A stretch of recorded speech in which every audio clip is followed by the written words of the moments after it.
ሰላም የሀገሬ ልጆች ውድ ኢትዮጵያውያን እንደምን አላችሁ? በዛሬ አፋን ኦሮሞ ትምህርታችን የምንመለከተው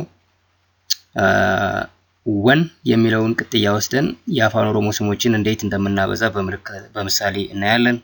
ከዚህ በፊት ኦታ እና ሌ የሚሉትን ቅጥያዎች በምሳሌ ተመልክተን ነበር። ዛሬ ወን የሚለውን እንላለን ማለት ነው። ምሳሌዎች እንውሰድ እና ሰአ ላም ነው። ሳወን ላሞች ይሆናል ማለት ነው። ወን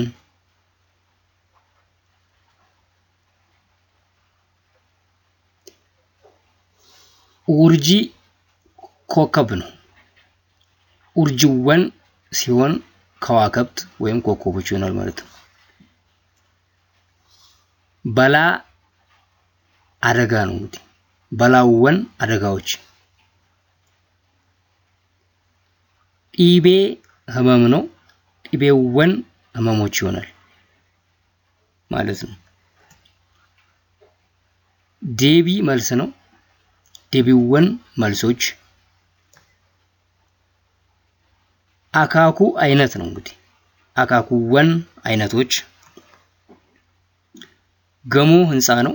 ገሞወን ሲሆን ህንፃዎች ይሆናል ማለት ነው። ገሬ ቡድን ነው። ገሬወን ሲሆን ቡድኖች። ሆጂ ስራ ነው። ሆጂወን ሲሆን ስራዎች። ኡሌ ዱላ ማለት ነው። ኡሌወን ዱላዎች ይሆናል ማለት ነው።